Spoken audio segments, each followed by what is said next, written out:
is integrated? What is integrated behavioral health? So we'll take a few seconds to do that, and then we'll move on. You can even unmute yourself because I know you might be typing up a lot.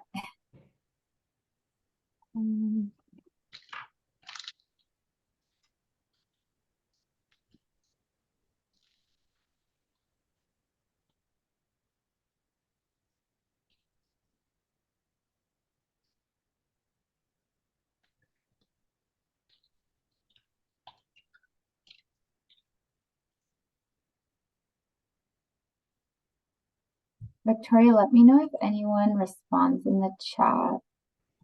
I can't seem to navigate it all.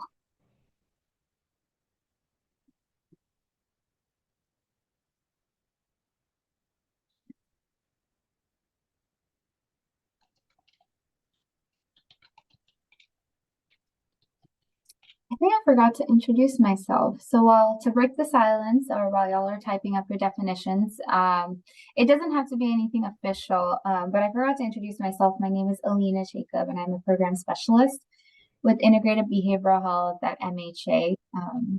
And so it's great to have you all here today. Okay, we have some responses. I guess it only took me to introduce myself. But Caitlin said IBH is having behavioral health supports and services that are coordinated in with primary care and physical health. And then Andre said collaborative view of mental health. Your responses are great. I think there are some terminologies we'll talk about that we can't really use coordinated or collaborative care to define IBH. And we'll talk more about that in a little bit, but thank you so much for those who responded. So I'll go ahead and move on to the official definition by the Agency for Healthcare Research and Quality.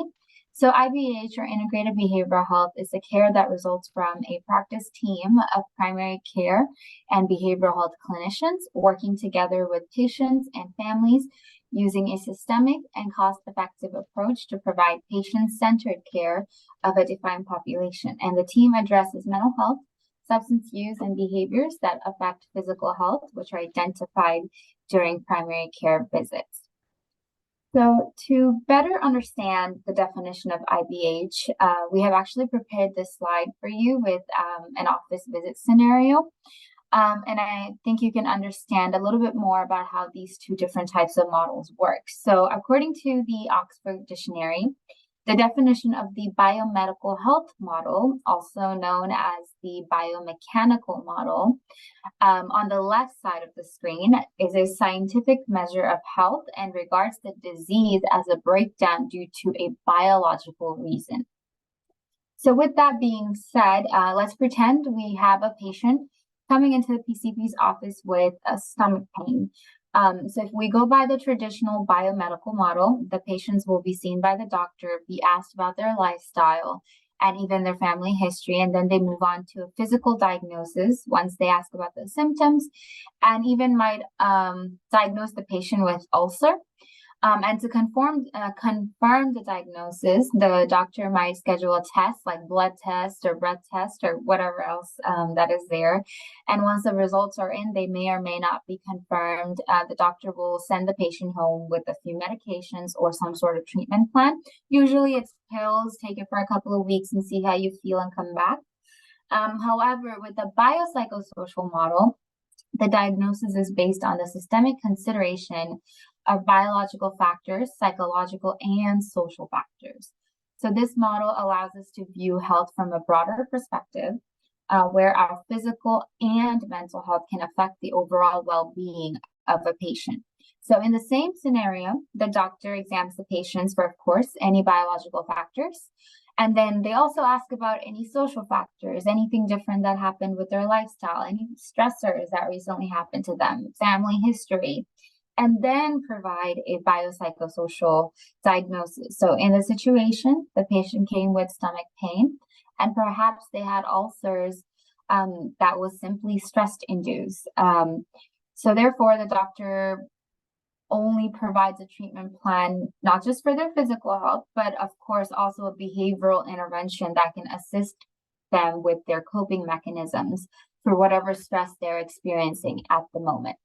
So the biggest key takeaway from this is that our behavioral health aspect is such a big part of how our physical health kind of responds to the environment.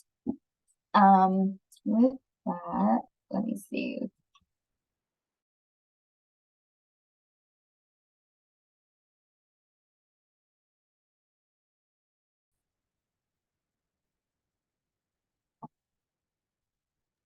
I don't know if Alina, I think you have some technical issue going on. Hi, everybody. I'm going to take over from here. My name is Sujina Perajuli. Thank you all so much for being here today. So I'm going to talk about the key components of integrated behavioral health.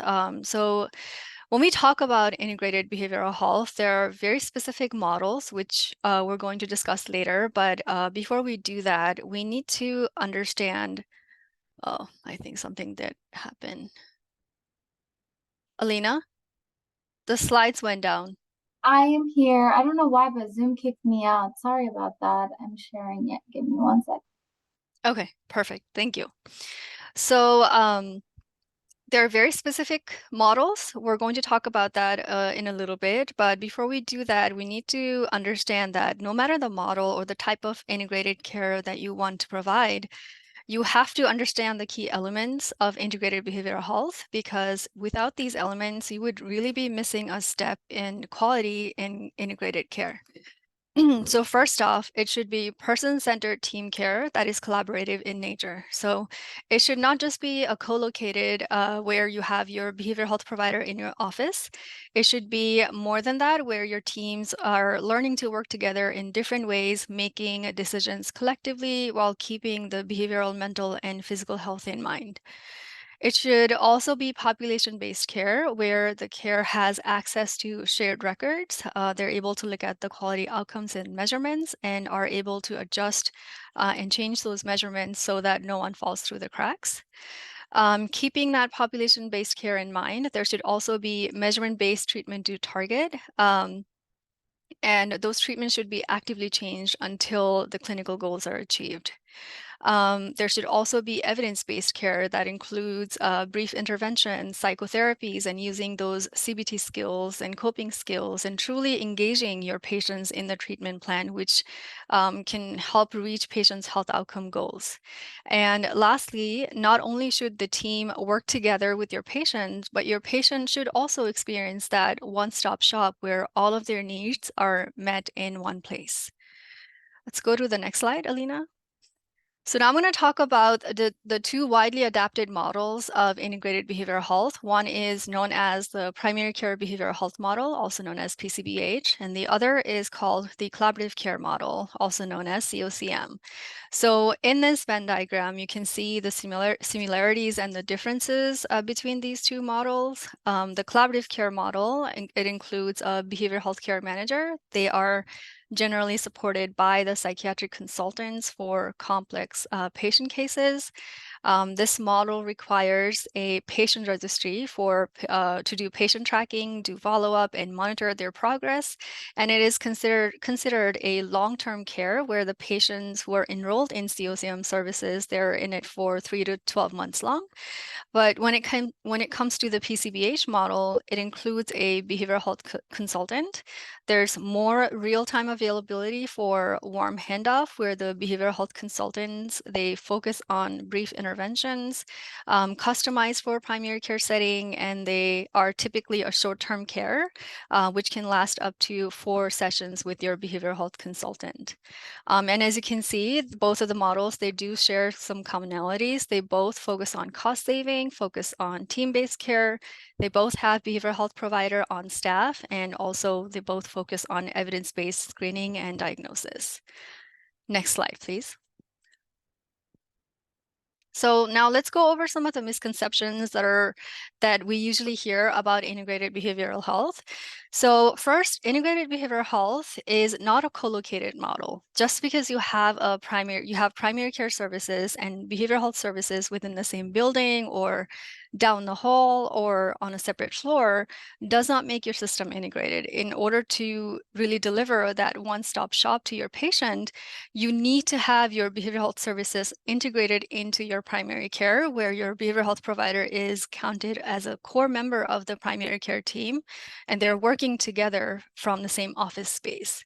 It's also not about consolidating separate funding for physical health and behavioral health care. Just because you've built in a revenue for behavioral health service does not mean your system is really integrated. It's also not about putting physical and behavioral health services under the same lines of authority.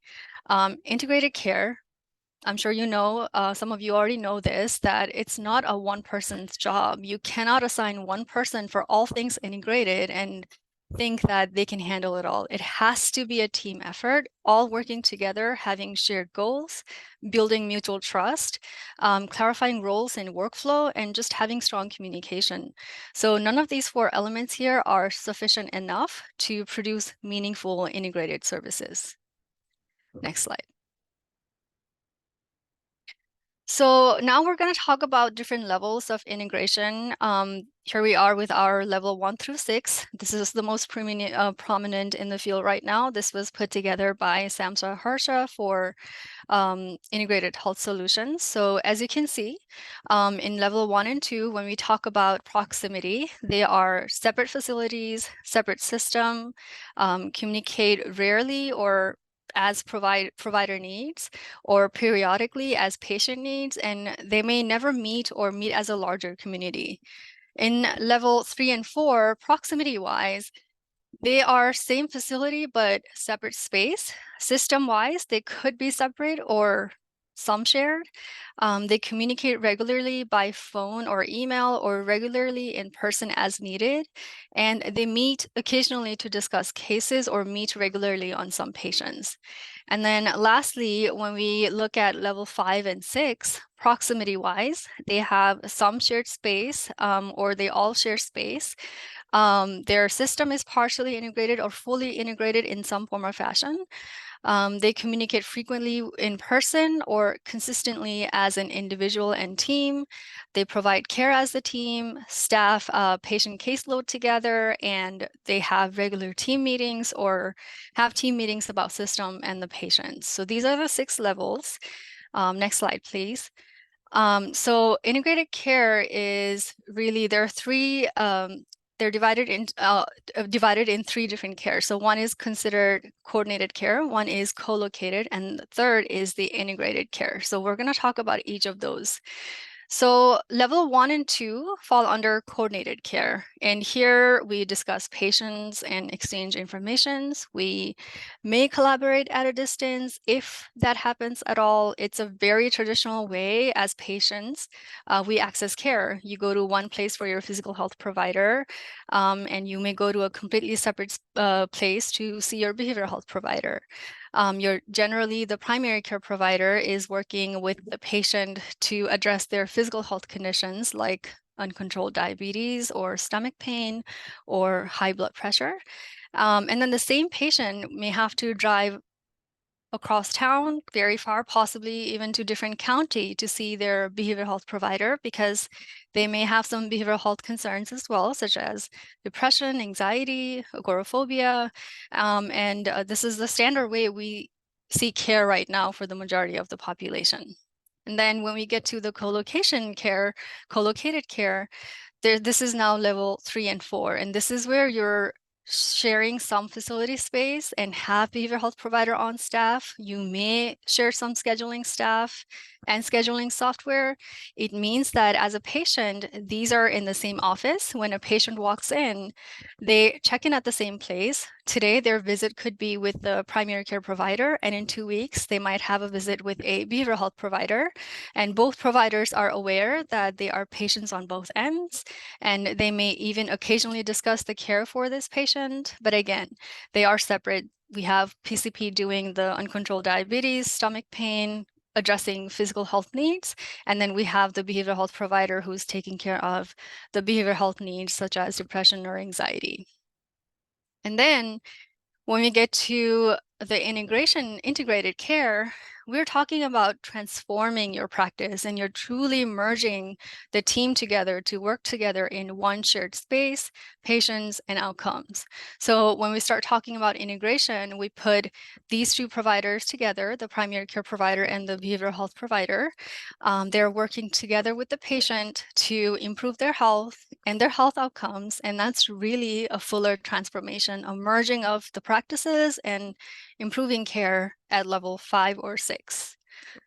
So with that, let's go to our next activity here. Just to see if you guys were really paying attention to me or not, we have a quick quiz for you. So here's the question. Interdisciplinary teams working to meet the needs of the general population in primary care best describes the care provided at which level of integration? Type in your answer as A, B, C, D on the chat.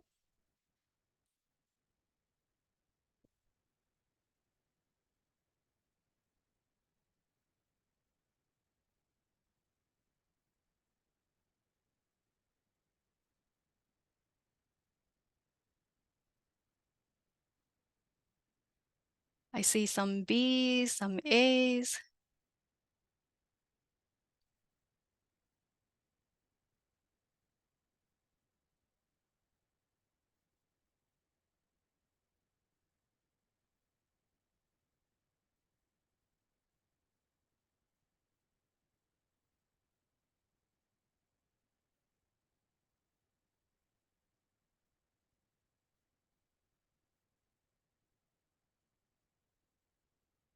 Okay, I see some A's, mostly A's and B. Okay, Alina, go ahead and reveal the answer. And it's choice number 1, full integration. It's an interdisciplinary team that includes your primary care team as well as your behavioral health provider. So good job, everybody. Let's go to the next slide. All right, I'll pass it over to you, Alina. Great, thank you. So next, we're actually going to be talking about the lexicon of integrated behavioral health. And I believe I saw a lot of people who are just learning about what IBH is. So this will be good for you all to familiarize yourself with some of these terminologies that we'll frequently keep bringing up. So let me go to the next slide. Okay, so what is lexicon and why do we use it? So a lexicon can refer to a set of terms used in a particular profession, subject, or style. Or in other words, it's a shared language of words and phrases that make sense together. So, for example, I know this is a random example, but for someone who goes to the gym, you may or may not have heard the following terms, which is like reps, which stands for repetition, sets, bulking, gaining, cutting calories, resistance training. All that is, you know, the shared language in a gym setting. But if you bring these terms into a hospital setting, it can go wrong in many ways, right? But in the gym, they're familiar, and so it's okay to use those terms. So just like that for IBH as well, we have, for those same reasons, a few terminologies that people in this field often use. And in the next slide, I'll talk about the benefits, and then I'll bring up all the terms as well. So before I show you the terms, some of those common terms, I think having an understanding of what are some of the benefits of a shared lexicon is very important. It's because it doesn't just affect one group of people. It benefits clinicians and medical groups, patients and families, health plans, and even our policymakers and business models. So how does it exactly help clinicians and medical groups? It helps them because they are the individuals that are conducting and acting on integrating their systems, right? So if they're not familiar with the shared language that comes with IBH, their communication will be off, which can impede the new system that they're trying to integrate or bring into their organization. And if the team doesn't understand what's going on, then everything that's done will happen in vain. So what about patients and families? Patients and families need to know the shared language, because they need to be aware of what they need to be expecting and what they should be receiving from an integrated system. And on top of that, the patients can optimize and improve their quality of life if they can comprehend the recommendations from the doctors. As for health plans, they need to be able to understand what they require of a clinic to provide care to their health plan members. And to elaborate on that, it essentially means that they must have a common understanding by needing to know what to look for if they're providing the services, and how well do they know and understand the functions to accurately price for them. As far as policymakers and business modelers are involved, they need to know these terms, because if they're going to be changing rules and actively advocating for us to promote a more integrated system, then they have to be aware of the terminology, because it's not just for one clinic. It can be on a state level or even a national and federal level. And with that, here are some of the most common lexicon for integrated behavioral health. Just to name a few, the chart consists of majority of them. So one of them that I have a few that I want to talk about. So one of them that's really important is called warm handoffs.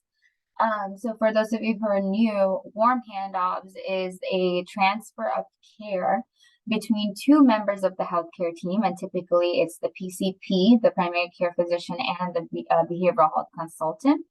And they tend to hand the patient off right in front of the patient and their family, saying, hey, we see that you're struggling with X, Y, and Z. This is our behavioral health consultant on staff. I will let him handle your case, or, bring him in to assist you further with your behavioral health needs. Another important one is a brief intervention. And what that is it's a short counseling session that uses various evidence-based strategies like motivational interviewing techniques, for example, to talk to the patient and help them realize that they may or may not have a behavioral health problem and they need help in that area. Then we have patient-centered care, which is actually one of our key components that Sujina just went over earlier. And that just means that you put the patient in the driver's seat. So the providers respect and support the patients in making their own decision about their health and, of course, their course of treatment. Then another term is team huddle.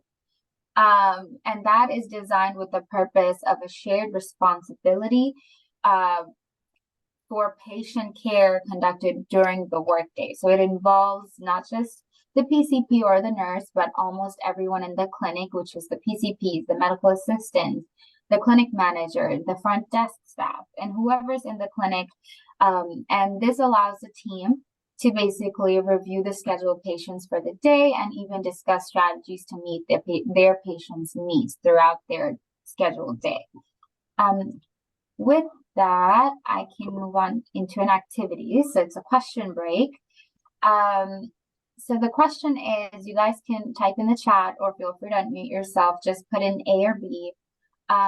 Primary care team meeting at the nurse's station to discuss patients for the day and where the behavioral health consultant will be needed. What kind of meeting is described in this scenario?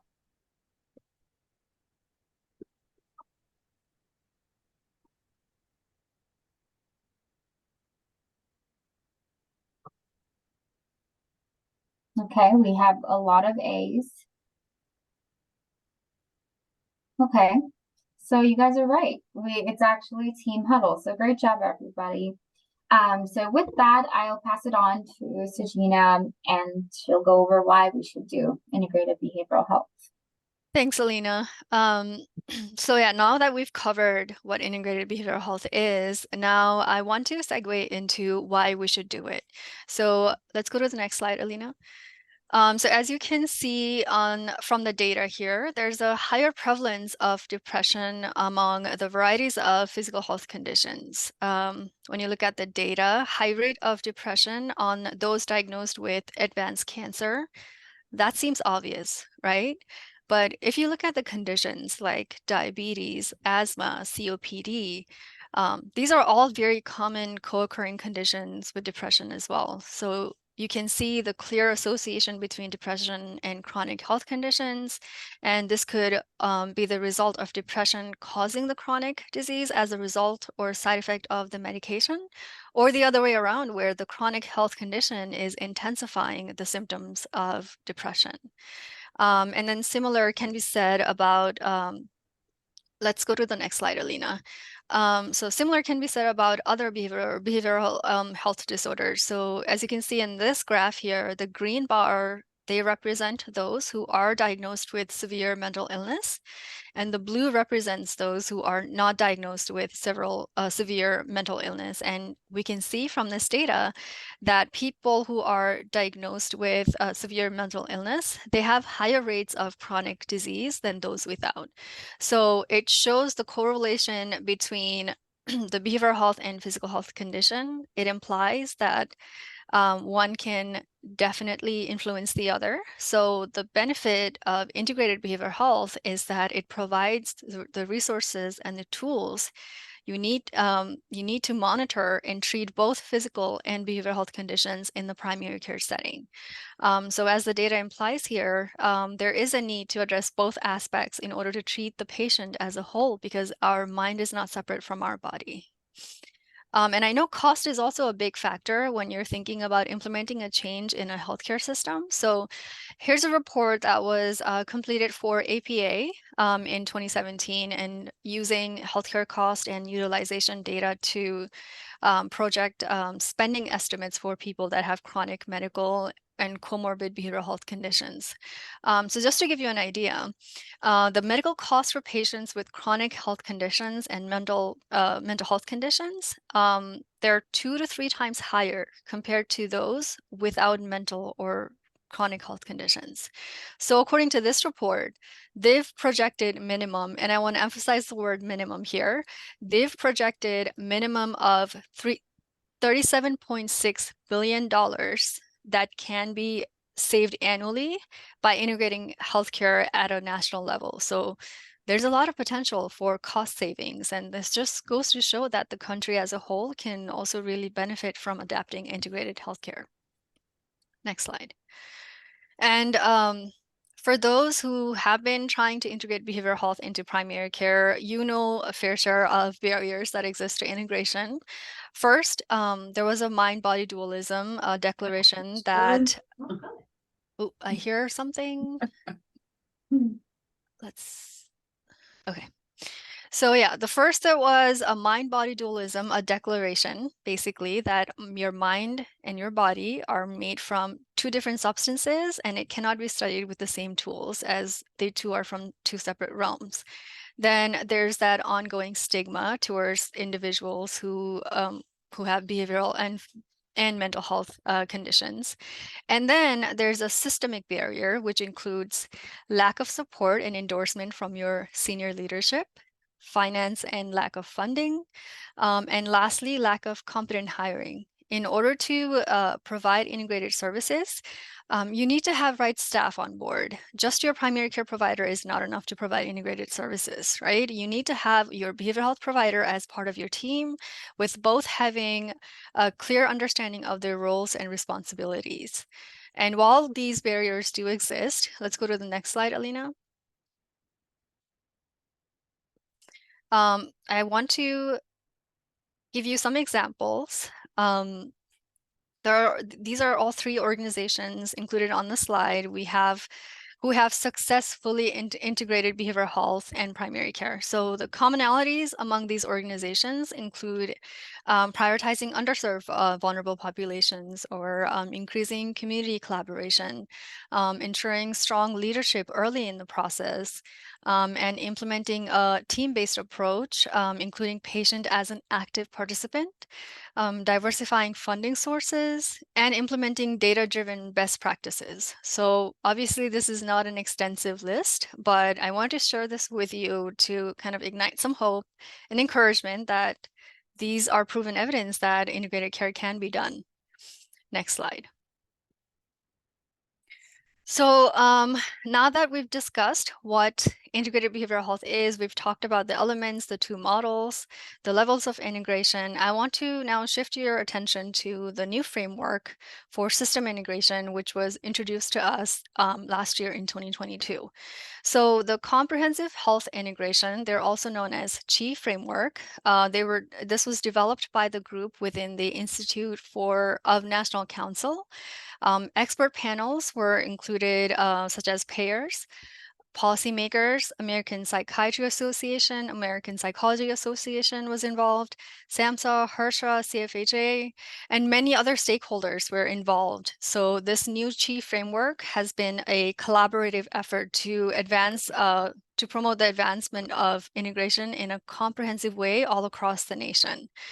So you might be wondering, why this new framework? What is this about? So many healthcare organizations have not attempted to implement any of the current models. Many studies have been done in those models, and they have good research out there now, but still they have not been widely used as an overall standard in the field. Or they're often implemented as an isolated special or pilot project or service instead of a whole organization transformation. Or they're not able to sustain or expand beyond the initial grant funding. Even if the implementation was successful, we're not able to keep going because the initial grant ran out, therefore the program went away. So, and why are we in this situation? Even after decades, we're still not able to commit and successfully integrate integrated care. I mean, we started off with 4-quadrant model. We had the 3 levels of integration, the SAMHSA 6 level of integration, which I covered earlier today. And looking at all these existing models, we have research on, what is best practice, what makes collaborative care work, what makes the PCBH work. There's been research happening, and there's evidence that actually shows that it improves, it proves better clinical outcome. But in spite of all that, there's still barriers existing, such as lack of flexibility in implementation, saying that if you don't do every component of the model, then you're not really integrated. So maybe there's a need for a more incremental, broader approach. And it has also been difficult convincing our payers, either at the governmental level or at managed care.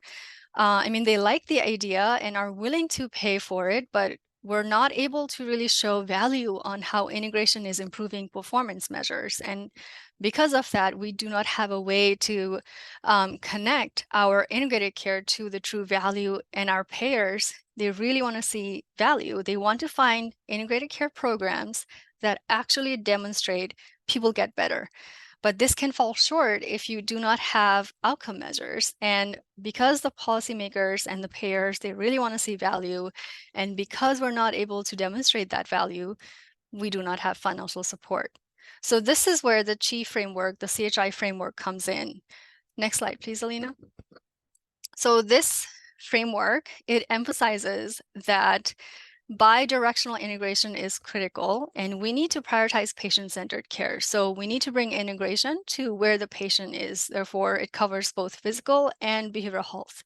So if you're in a behavioral health setting, you need to pay attention to the physical health need of your patient. And if you're in a primary care setting, you need to pay attention to the behavioral health needs of your patient in order to provide that patient-centered care.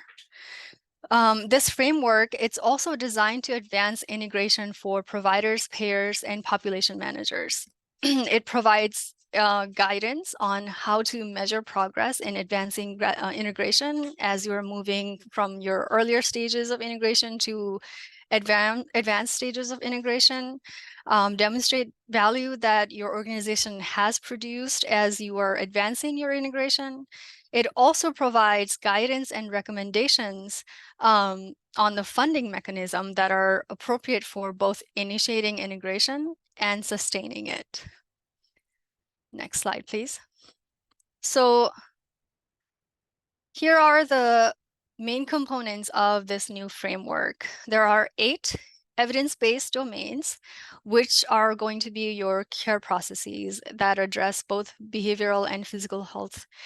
So it's designed for integrating behavioral health into primary care or the other way around, primary care into behavioral health. So it lists the exact tasks of what you need to be doing with some flexibility. Then there are three constructs. They're called integration construct, which if I were to put it in a simpler way, they are the three buckets that you could be in with your integration process. So you could be at a beginner bucket, intermediate bucket, or advanced bucket as you do a self-assessment on those 8 domains and see which bucket you fill in. So there is flexibility here, and it's not going to be as rigid as the SAMHSA's 6 levels. And it also has integration metrics, which will allow you to connect your progress to your metrics. And then lastly, integration payment method. So these are the main components of the framework. We're not going to go more in detail about these as we're going to cover this on our part 2 of the training, but I just wanted to introduce this to you all today so you can start thinking about it. And on our next training, the part 2, which is next week, we're going to talk more about focus on these, the 8 domains, the constructs, and the integration metrics. So with that, I'll pass it over to Alina. Yeah, so as Sajina mentioned, our new chief framework has 8 new evidence-based domains, which are your care processes related specifically to addressing physical health and behavioral health issues in an integrated manner. So I'll just, domain 1 is multidisciplinary teamwork. Domain 2 covers prevention and treatment of common conditions. Domain 3, it talks about continuing care management. Domain 4 is self-management support. Domain 5 addresses screening, referral, and follow-up. Domain 6 talks about the systemic measurement and quality improvement. Domain 7 is linkage with the community and how it is associated with social services for social determinants of health. And Domain 8 talks about how it can be financially sustainable. And the 3 buckets that Sajina were referring to earlier, these are the 3 constructs that each of the domains use to track their progress. So compared to the previous framework, we're no longer doing levels. Instead, we're deliberately going to use or say constructs, and as each of the categories technically build on each other. So what that means is that you can't get to care management with consultation construct without achieving screening and enhanced referral construct. So with that, we will thoroughly go over these constructs and the domains, as Sajina mentioned, in our next training, which is going to be on November 9th. And these are the references that we used, and we're at the end of the presentation. So thank you all so much for joining us today. You can use this QR code to fill out an evaluation survey, and that's how you will get your certificate of attendance, which can count towards CEUs. So after this presentation is over, after we leave, I'll be sending out an email with the recording, with the link to the evaluation survey, as well as this information here, which is for the next training that we will do, which Sujina had mentioned will consist of the framework that she briefly discussed. So that's it for today. Unless you all have any questions, thank you so much.